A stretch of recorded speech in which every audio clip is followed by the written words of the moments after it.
नमस्कार दोस्तों, स्वागत है आप सभी का।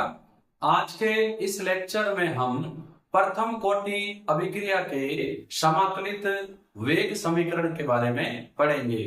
तो कल हमने शून्य कोटि अभिक्रिया के समाकलित वेग समीकरण की व्युत्पत्ति की थी।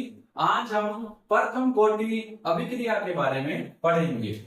तो हम ले रहे हैं आज का लेक्चर प्रथम कोटि अभिक्रिया। प्रथम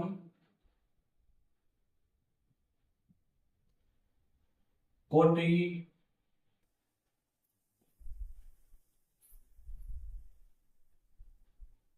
अभिक्रिया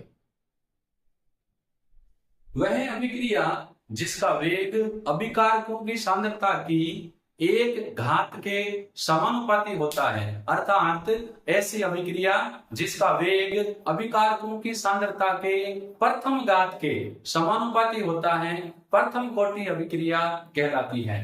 सपोज करो एक प्रथम कोटि अभिक्रिया है जिसमें अभिकारक R अभिक्रिया करके उत्पाद P दे रहा है।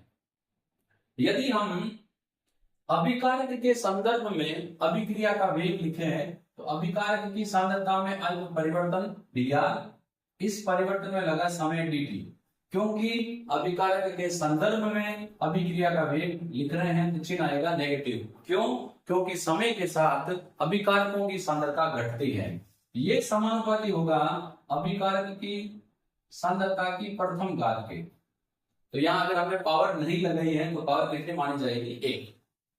यदि हम समानुपाती का निशान हटाते हैं तो आ जाएगा dr बटा dt इक्वल टू एक स्थिरांक आ जाएगा k गुणा r।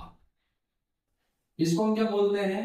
ये है अपना अवकलन या अवकल वेग समीकरण।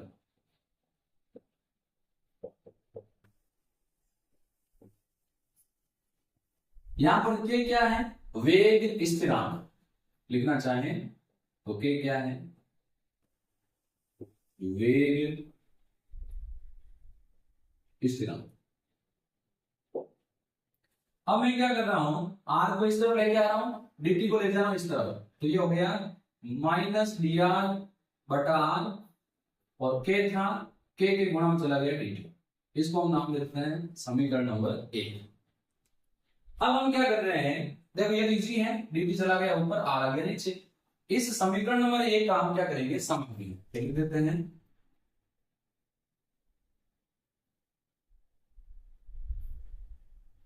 समाकलन करने पर, तो समाकलन करने के लिए समाकलन का निशान लगा देते हैं। सबसे पहला काम ये करते हैं, तो समाकलन किसका कर रहे हैं?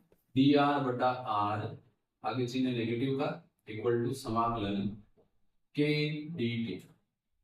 देखो dr अपॉन r, इसका समाकलन हो जाएगा नेचुरल लॉग r। ln क्या है? Natural log, n for natural, n for log, यानी प्राकृतिक लघुगणक। ये हो गया k dt में k स्थिरांक, dt का t और प्लस आ जाएगा समाकलन स्थिरांक। ये हो गया समीकरण नंबर 2। हमने इसका समाकलन किया, dr अपॉन r का ln r, आगे नेगेटिव चिन्ह है, और इसका हो गया kt और प्लस आ गया समाकलन स्थिरांक। c का मान ज्ञात करने के लिए हम क्या करेंगे?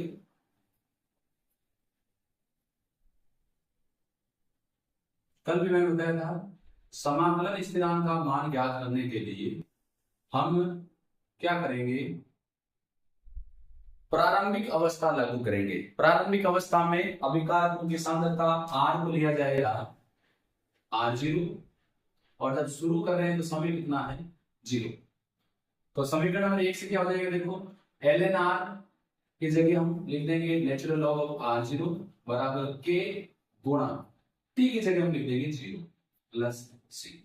देखो k को इसी समीकरण में हम c की वैल्यू निकालना चाहते हैं, तो हम प्रारंभिक अवस्था लागू करेंगे। r की जगह रख दिया r0, और शुरू में समय कितना होता है? जब अभिक्रिया स्टार्ट होती तो समय 0 लिया जाता है, तो समय की जगह मैंने लिख दिया 0। अब इसको सोल्व करोगे तो ये 0 हो गया, और c की वैल्यू आ गई c equal to minus natural log of r0। ये c की वैल्यू आ गई। अब हम क्या करेंगे? समीकरण 2 में c का मान रखेंगे। तो समीकरण दो में c का मान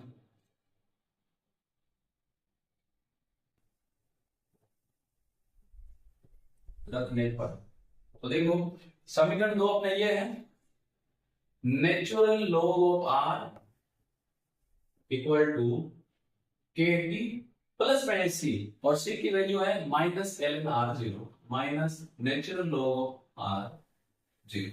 अब देखो इस नेचुरल लॉग आर जीरो को इस तरफ लेके आएंगे प्लस का हो जाएगा, तो ये अपना हो जाएगा नेचुरल लॉग आर जीरो इस तरफ आ गया, और ऑलरेडी इस तरफ है नेचुरल लॉग आर, इसको इस तरफ लेके आएंगे ये प्लस का हो गया, और ऑलरेडी इस तरफ माइनस का है, तो लगेगा बराबर के टी। समीकरण थोड़ा एडजस्ट कर लेते हैं, के टी बराबर natural log of R zero minus natural log of are.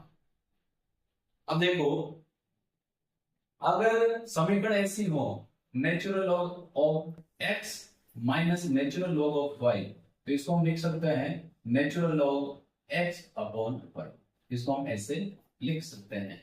तो देखो आपने क्या आगे इक्वेशन ये लिख देता हूं, तो ये हो गया के टी बराबर नेचुरल लॉग, ये है एक्स और ये वाई, एक्स यानी आर जीरो बटा आर। हमें क्या चाहिए, हमें चाहिए के, वेग स्थिरांक चाहिए, तो के अपना हो जाएगा के बराबर, अब देखो टी को मैं अगर इस तरफ भेजूं तो आर के गुणा में जाएगा, लेकिन ये जो है आर जीरो अपॉन आर ये लघु गुणक के रूप में है, इसीलिए हम के टी को भेजेंगे वन अपॉन टी, यानी टी को हमें अलग रखना पड़ेगा। अलग रखने का मतलब है जाएगा बट्टा में, तो ए के बट्टा में लिख दिया, आगे है नेचुरल लॉग आर जीरो बटा आर, यहाँ पर के क्या है वेग स्थिरांक। अब यदि हम नेचुरल लॉग को लॉग में कन्वर्ट करना चाहें तो मैं यहां लिख देता हूं, नेचुरल लॉग को लॉग में कन्वर्ट करना चाहें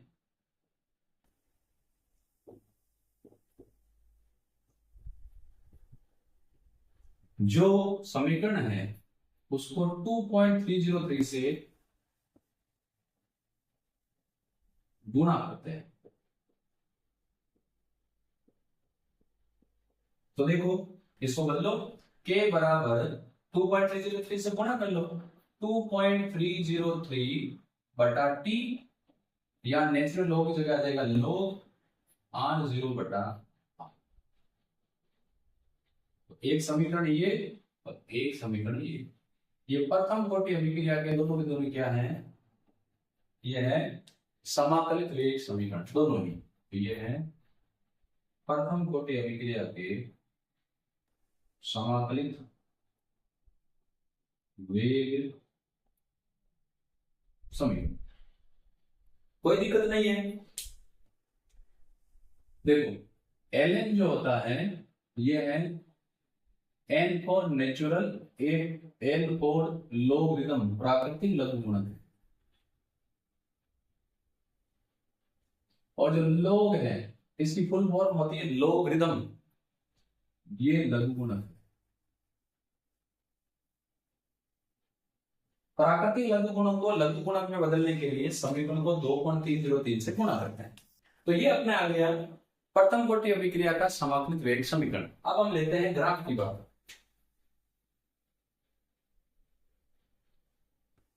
ग्राफ पहला हम निकाल रहे हैं इस समीकरण से, और अपना ग्राफ किसके बीच में है, नेचुरल लॉग ऑफ आर व टी के बीच।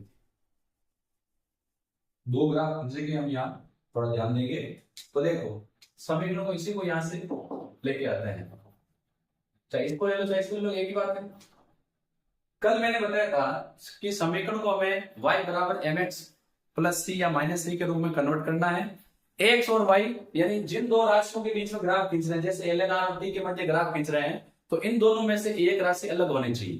तो अपना समीकरण देखो ये है माइनस ln r बराबर के T minus ln r zero. मैं पूरे समीकरण को अगर माइनस से गुणा करूं तो ये प्लस और ये क्या हो जाएगा माइनस। तो मैं लिख देता हूं इसको वापस, ln r बराबर natural log of r zero minus के गुणा टी, ये अपना है y, अगर मार्कर से लिख देता हूं, कुछ नहीं किया मैंने, खाली पूरे समीकरण को माइनस से गुणा किया है। ये y बराबर ये अपना c, और ये के तो है n, और ये है x, यानी x के साथ वाला n, और अगर उसके साथ प्लस माइनस में कोई है तो ये क्या है c। c अंत्यखंड, m ढाल, तो ग्राफ खींचते हैं। यहां हम लेंगे t, और इस एक्सिस पर हम लेंगे नेचुरल लॉग ऑफ r। जब हम ग्राफ खींचेंगे तो देखो y बराबर x, लेकिन x का आगे क्या है, माइनस का, तो ग्राफ आएगा घटता हुआ ऐसा। ग्राफ का जो ढाल है ये वाला स्लोप, ये m के बराबर होगा, m बराबर क्या है -a, यही है। फिर जो अंत्यखंड है ये वाला, ये किसके बराबर होगा, नेचुरल लॉग ऑफ r के बराबर। तो यदि हम नेचुरल लॉग ऑफ r और t के मध्य ग्राफ खींचें तो ग्राफ घटता हुआ आएगा, और ग्राफ का ढाल -k के बराबर होगा, जबकि अंत्यखंड ln r0 के बराबर होगा। दूसरा जो ग्राफ हम खींच रहे हैं वो है log ऑफ r0 बटा r व t के मध्य, ये सेकंड ग्राफ है। तो हम इसी समय को ले लेते हैं। देखो k बराबर 2.303 बटा t log ऑफ r0 बटा r।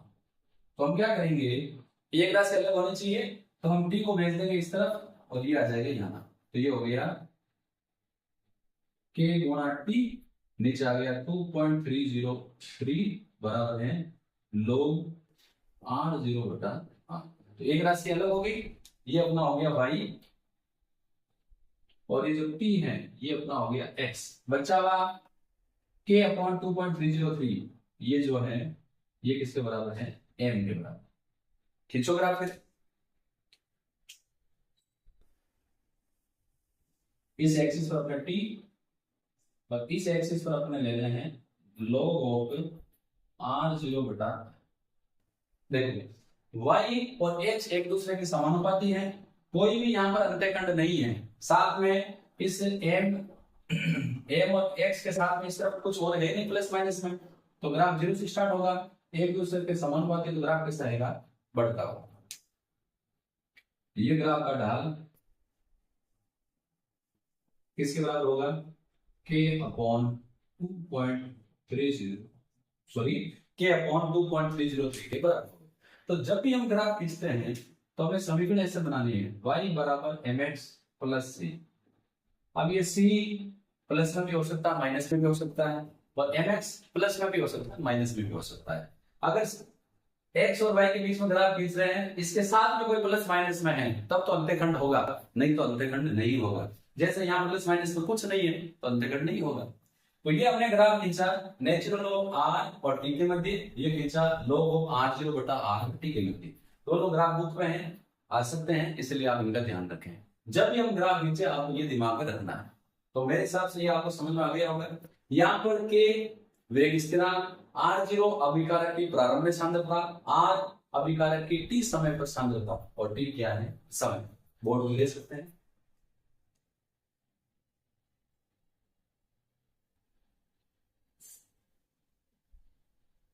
अब देखो हम बात कर रहे हैं प्रथम कोटि अभिक्रिया के अंतराल सूत्र की।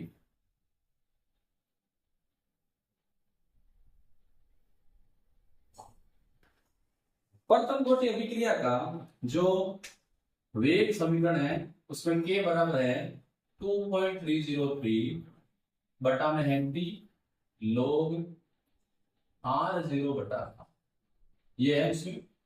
अंतराल सूत्र की आवश्यकता कब पड़ती है, कभी कभी अभिकारक की प्रारंभिक सांद्रता r0 ज्ञात करना आसान नहीं होता है, तब हम वेग स्थिरांक ज्ञात करने के लिए अंतराल सूत्र का उपयोग करते हैं। लिखना चाहो तो लिख सकते हो, जब अभिकारक की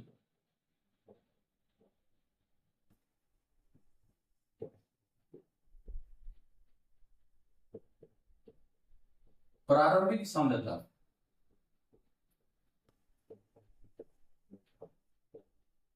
यानी R0 ज्ञात करना आसान नहीं होता, संभव नहीं होता, कोई भी बात कर लो।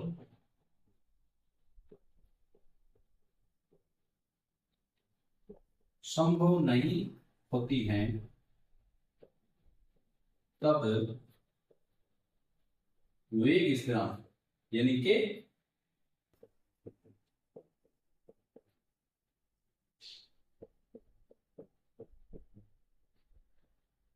ज्ञात करने के लिए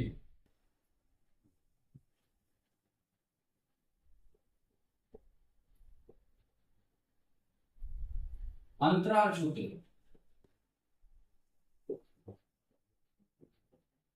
का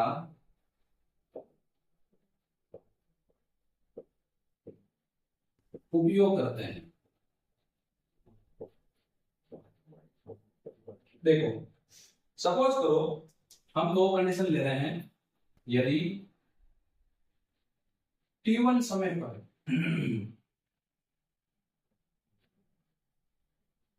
अभिकारक की सांद्रता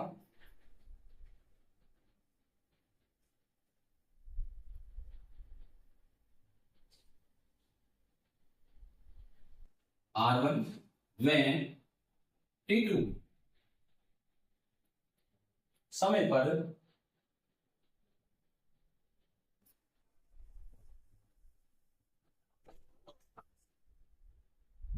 अभिकारक की सांद्रता R2 है तो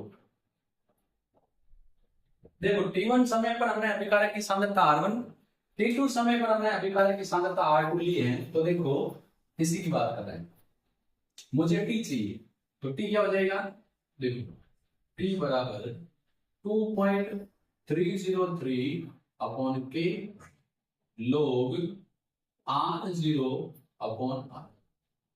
पहली कंडीशन के लिए ये हो जाएगा t1 और ये हो जाएगा R। इसको मान लो कह देते हैं समीकरण नंबर 1। t2 क्या हो जाएगा, t2 बराबर हो जाएगा 2.303 बटा के, ये तो एक स्थिरांक फिक्स है, लोग प्रारंभिक सांद्रता R0 और t2 समय पर सांद्रता क्या है R। ये समीकरण नंबर 2।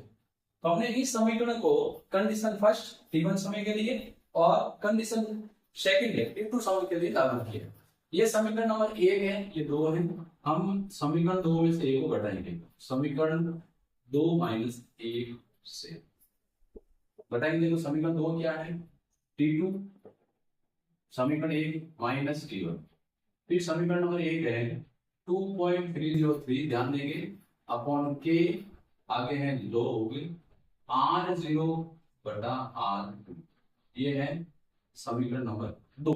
इसमें से माइनस निकालो, माइनस 2.303 अपॉन के लोग R0 बटा यहाँ क्या है R। ये हमने समीकरण 2 में से एक को घटा दिया। अब देखो ये तो अपना आ गया t2 माइनस t1 बराबर 2.303 के 2.303 के दोनों में कॉमन है तो ये हो जाएगा 2.303 के कॉमन आ गया। अब यहाँ क्या बचा, यहाँ बचा लोग R0 बटा R2 माइनस, क्योंकि माइनस का है, यहाँ बचा लोग R0 अपॉन R।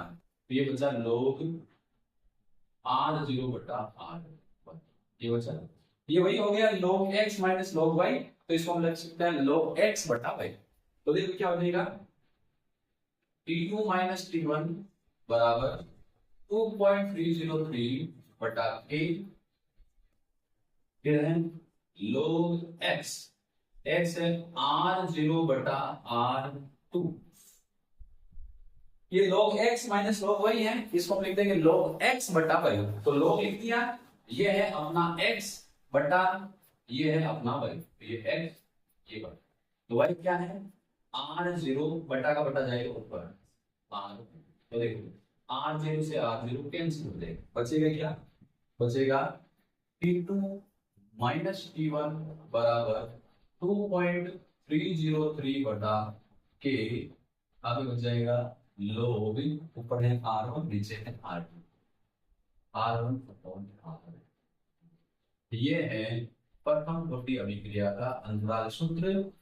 जब अभिकारकों की प्रारंभिक सांद्रता ज्ञात करना संभव नहीं होता है, तब वेग स्थिरांक ज्ञात करने के लिए हम अंतराल सूत्र का उपयोग करते हैं। तो वेग स्थिरांक अगर निकालना चाहें तो लिख लो, k बराबर ऊपर है 2.303, ये T2 अपॉन T1 नीचे आ जाएगा, तो T2 माइनस T1 आ गया नीचे, फिर है लोग आगे है R1 बटा R। ये अपने निकाल लिया प्रथम कोटि अभिक्रिया का अंतराल सूत्र। कोई दिक्कत नहीं, सबको समझ में आ गया होगा। अब हम प्रथम कोटि अभिक्रिया के उदाहरण लेते हैं। प्रथम कोटि अभिक्रिया के एग्जांपल्स। तो एग्जांपल्स खूब हैं, लेकिन कुछ हम यहाँ कंसीडर करते हैं। नंबर 1, अमोनियम नाइट्रेट नाइट्राइड का तापीय अपघटन। जब इसका तापीय अपघटन होगा तो एक देगा नाइट्रोजन, दो देगा हमें जल वाष्प। ये प्रथम कोटि अभिक्रिया है। इसके अलावा एस्टर का जल अपघटन,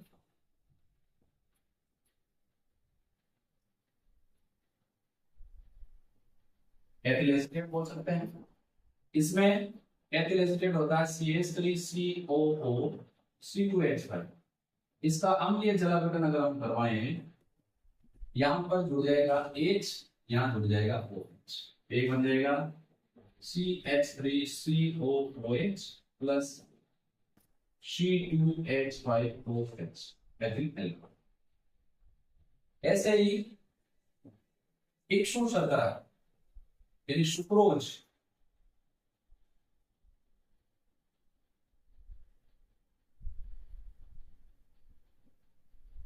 का जल अपघटन,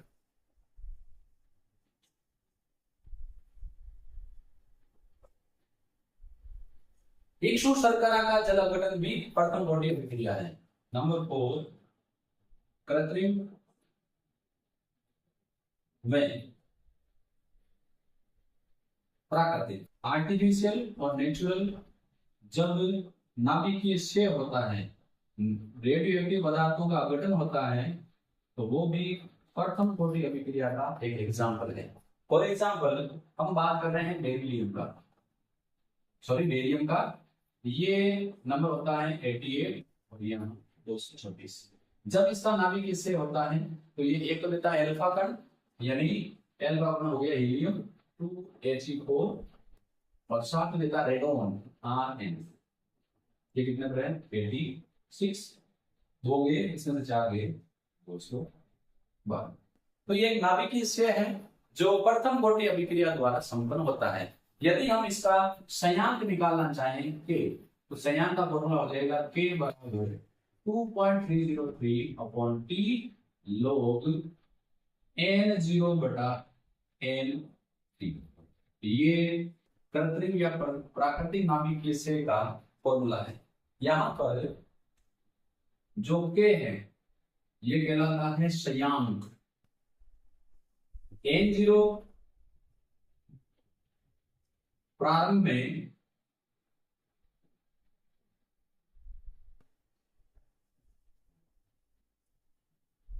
रेडियो एक्टिव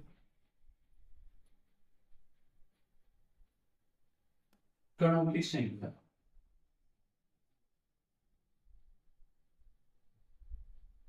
और Nt है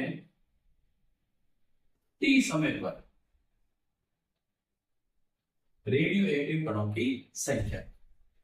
तो जब भी प्राकृतिक हो या नेचुरल हो या वैज्ञानिक जब प्रयोग करते हैं या जब हम बिजली बनाते हैं, उस समय जब नाभिकीय विकिरण होता है तो कृत्रिम और प्राकृतिक दोनों प्रकार का नाभिकीय से प्रथम कोटि अभिक्रिया द्वारा संभव होता है। इसके बाद हमने अंतराल सूत्र लिया, प्रथम कोटि अभिक्रिया के कुछ एग्जाम्पल लिए। अब हम लेंगे प्रथम कोटि अभिक्रिया में वह एग्जाम्पल लेंगे, यानी प्रथम कोटि की गैसीय अभिक्रियाएं जिसमें अभिकार और उत्पाद दोनों गैस की अवस्था में हो। और उसके बाद हम लेंगे प्रथम कोटि अभिक्रिया का अर्धयुग्मक। वो डिटेल्स ले लेते हैं।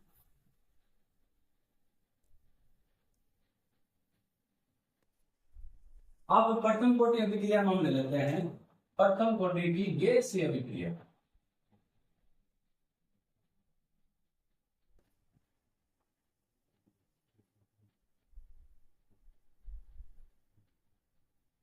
गैसीय अभिक्रियाओं के लिए सांद्रता परिवर्तन के स्थान पर अभिकारक व उत्पाद के आंशिक दाब में परिवर्तन ज्ञात किया जाता है। तो इसको मैं लिख देता हूं, इन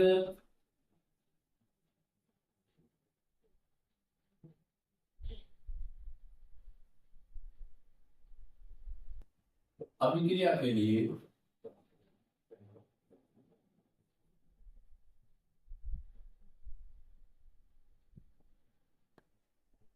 अभिकारक व उत्पाद के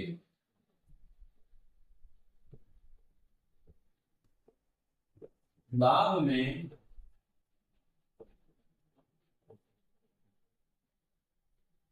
परिवर्तन ज्ञान किया जाता है।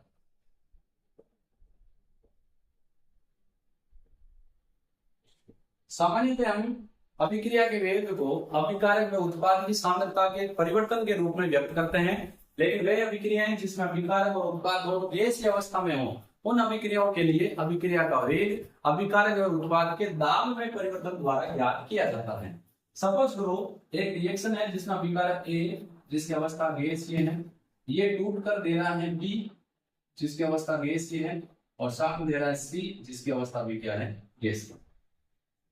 अब हम सपोज कर रहे हैं, देखो मैं इसको इरेज करके पहले लिख देता हूं ताकि अपने ये समझने में कोई दिक्कत नहीं हो। माना कि या हम पास में लिख देते हैं बेटर, इसको थोड़ा छोटा कर देता हूं। ए अभिकारक गैसीय अवस्था में टूट कर दे रहा है, ए अभिकारक गैसीय अवस्था में है, ये टूट कर दे रहा है बी जो गैसीय अवस्था में है, साथ में दे रहा है सी, इसकी अवस्था भी क्या है, गैसीय। तो मैं यहां लिख देता हूं, माना कि ए का प्रारंभिक यानी शुरू में दाब P0 व टी समय पर टी समय पर कितना मान लें, PA है। यदि दाब में X कमी हो तो ये हम सपोज कर रहे हैं, यानी जो A है इसका हमने प्रारंभिक दाब लिया है P0, तो यहां लिख लेते हैं इनिशियल में, तो ये कितना बना 0, क्योंकि शुरू में अभिकारक था, उत्पाद बिल्कुल भी नहीं बनेगा। टी समय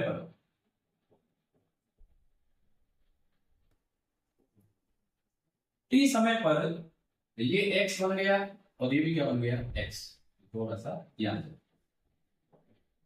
तो P0 था, उसमें से दाब में कमी होगी x, तो बचा कितना, शुरू में जो लिया है उसमें से x को घटा दो। हमारी बात ध्यान में, शुरू में P0 था, उसमें दाब में कमी होगी x, यानी उत्पाद का दाब हो गया x, तो t समय पर अभिकारक का कितना रहा, जितनी कमी है उसको घटा दो, ये हो गया। अब देखो बात कर रहे हैं कुल दाब, तो मिश्रण का कुल दाब इन सभी के आंशिक दाब के योग के बराबर होगा। तो देखो ये है P0 माइनस x प्लस इसका है x प्लस इसका है x, तो ये x से ये x कट जाएगा, कुल दाब P बराबर क्या हो गया, P0 प्लस x, ये हो गया कुल दाब। अब यदि मैं यहां से P0 की वैल्यू निकालना चाहूं तो देख P0 क्या हो जाएगा, ये समझ में आ गया, कुल दाब कैसे निकाला, P0 minus x plus x plus x, सब कुछ छोड़ लिया। अब मुझे इससे P0 चाहिए, तो देखो ये x चला जाएगा इस तरफ, तो P0 बराबर हो जाएगा P माइनस x, कोई दिक्कत नहीं। अब देखो t समय पर a का आंशिक दाब हमने क्या माना है, ये किसके बराबर है, P0 माइनस x के बराबर, कोई दिक्कत नहीं। अब x की वैल्यू रख दो, तो PA बराबर P0 माइनस, अच्छा x की वैल्यू चाहिए, कोई दिक्कत नहीं, x की वैल्यू निकाल लो, इसको घटा दो, हमें किसकी वैल्यू चाहिए, x की होगा x बराबर p में से p0 बता दो, p माइनस p0 रख दो, p0 है तो ये हो गया p0, x की वैल्यू है p माइनस p0, बस कोई दिक्कत नहीं। तो p a क्या हो जाएगा, p a बराबर हो जाएगा, देखो ये माइनस और ये माइनस, माइनस माइनस क्या हो जाएगा प्लस, तो ये भी p0 ये भी p0, तो 2p0 और इसके माइनस में क्या है, अरे भाई ये p0 प्लस था, माइनस माइनस प्लस, यानी p0 दो प्लस के हो गई तो 2p0, और यहाँ इस p के आगे चिन्ह किसका है, माइनस का, तो ये क्या है p, तो ये हमने वैल्यू निकाली p। देखो थोड़ा सा डिफिकल्ट हो सकता है, हमने प्रारंभ में a के साथ a का दाम माना p0, तो ये तो x होगा। अब इसमें से सॉरी प्रारंभ में a का आंशिक दाब हमने माना p0, तो उत्पाद तो बिल्कुल भी नहीं होगा, तो उत्पाद का आंशिक दाब कितना है, 0 ही होगा। t समय पर दाब में x कमी होगी, यानी उत्पादों का दाब x हो गया, तो अभिकारक का कितना बचा, जो है उसमें से कमी को निकाल लो, p0 माइनस x। कुल दाब निकालना चाहें तो तीनों के आंशिक दाब को जोड़ लिया, मिल गया टोटल प्रेशर p बराबर p0 प्लस x। इससे x की वैल्यू निकालना चाहें तो p0 इस तरफ आएगा, माइनस में जाएगा। अब हमने t समय पर a का जो दाब है इसको हमने क्या माना है, pa, और pa किसके बराबर है, p0 माइनस x के बराबर। फिर हमने इसमें x की वैल्यू रख दी, हमें किसका मान प्राप्त हो गया, pa का। अब देखो जो k है वे किस नाम, ये किसके बराबर होगा, 2.303 बटा t log अभिकारक की प्रारंभिक सांद्रता कितनी है, p0, t समय पर सांद्रता कितनी है, pa, जो वैल्यू रखेंगे तो ये हो जाएगा k बराबर 2.303 अपॉन t log प्रारंभिक सांद्रता p0 और t समय पर pa, तो pa की वैल्यू है 2p0 माइनस a। ये गैसीय अभिक्रिया के लिए वेग स्थिरांक का फॉर्मूला है। अब किसी को भी कोई भी दिक्कत नहीं होनी चाहिए, तो ये हमने ले ली कि जब अभिक्रिया गैसीय अवस्था में हो तो वेग स्थिरांक हम किस प्रकार ज्ञात करेंगे। हालांकि इसमें हमने एक ऐसा अभिकारक लिया है जिसमें एक अभिकारक टूटकर दो उत्पाद देता है। तो एग्जाम्पल की बात करें तो एग्जाम्पल में एजो आइसोप्रोपेन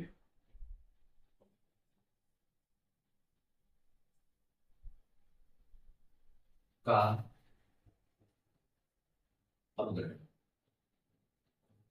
देखिए एजो होता है N double bond N, isopropane CH CH3 CH3, ये आइसोप्रोपेन है, आइसोप्रोपेन इसमें भी आ जाएगा CH3 CH3। जब इसका तापीय अपघटन होगा तो एचओ जो है एन और एन ये नाइट्रोजन गैस में बदल जाएंगे। बाकी कार्बन देखो 1 2 3 और 3 6, 6 कार्बन, हाइड्रोजन 3 3 6 एक 7 7 ये 14, ये भी गैसीय अवस्था में है, ये भी गैसीय अवस्था में है, ये भी गैसीय अवस्था में है। इसमें एक अभिकारक टूटकर दो उत्पाद दे रहा है जिसका हमने यहाँ पर जिक्र किया है। अब हम ले रहे हैं आज के लेक्चर का लास्ट टॉपिक, प्रथम कोटि अभिक्रिया का अर्ध अनुपात।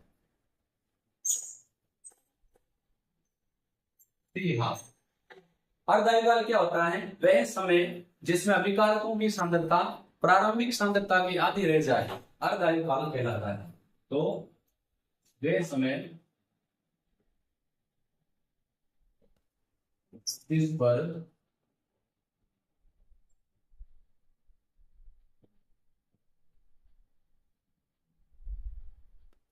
अभिकारकों की सांद्रता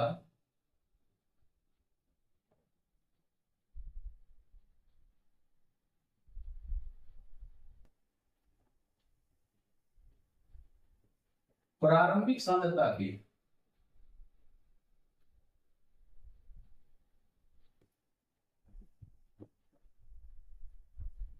आधी रह जाए क्या कहलाएगा, अर्ध आयुकाल कहलाता है। देखो प्रथम कोटि अभिक्रिया का समाकलित वेग समीकरण है k बराबर 2.303 अपॉन टी log r0 बटा यही है। यदि मैं इसे t निकालना चाहूं तो t बराबर क्या हो जाएगा, t बराबर हो जाएगा 2.303 k अपॉन आ जाएगा बटा k log r0 बटा। अब हम कंडीशन लागू करेंगे, यदि जो समय है उसको हम ले लेते हैं अभिकारक के बराबर और अभिकारक की t समय पर सांद्रता प्रारंभिक सांद्रता की क्या रह जाएगी, आधा। वे समय जिसमें अभिकारकों की सांद्रता प्रारंभिक सांद्रता क्या रह जाए, तो r को हमने ले लिया प्रारंभिक सांद्रता r0 का आधा, r0/2 तभी होगा। प्रारंभिक सांद्रता के आधी का मतलब क्या है, यानी r जो है वो प्रारंभिक सांद्रता r0 का आधा होना चाहिए। अब लागू करेंगे तो t की जगह हमने लिख दिया t/2 बराबर आगे है 2.303 बटा k log r0 upon r की जगह रखना है r0/2, तो ये r0/2 तो बाई 2 ऊपर जाएगा, r0 से r0 कैंसिल, ये हो जाएगा अपने बराबर ये है 2.303 अपॉन k आगे है log और ये बच गया। तो जो वैल्यू रखेंगे t हाफ बराबर 2.303 अपॉन k और log 2 की वैल्यू होती है 0.3010। जब हम इसको गुणा करेंगे तो अपने हो जाएगा t हाफ बराबर 2.303 को 0.3010 से गुणा करेंगे आ जाएगा 0.693 बटा k। ये प्रथम कोटि अभिक्रिया के अर्धायुपात का फॉर्मूला है। ये क्या है, अर्धायु का, इसका फर्स्ट ऑर्डर रिएक्शन। यहां पर आप देखोगे कि यहां पर कहीं भी अभिकारक की प्रारंभिक सांद्रता नहीं है, प्रारंभिक सांद्रता की छोड़ो अभिकारक की सांद्रता का यहाँ पर जिक्र ही नहीं है, केवल क्या है वेग स्थिरांक। लेकिन शून्य कोटि अभिक्रिया का टी आपका टी हाफ बराबर r0/2 के, यानी वो प्रारंभिक सांद्रता पर निर्भर करता है, ये निर्भर नहीं करता है। तो हम कहेंगे अर्थात प्रथम कोटि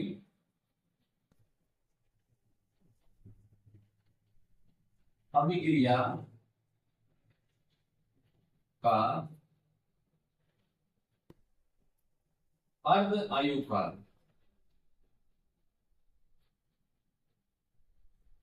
अभिकारकों की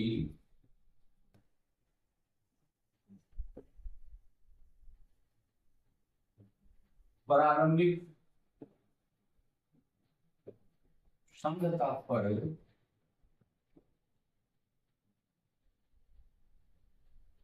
निर्भर नहीं करता। ये आ गया अपने से रिजल्ट।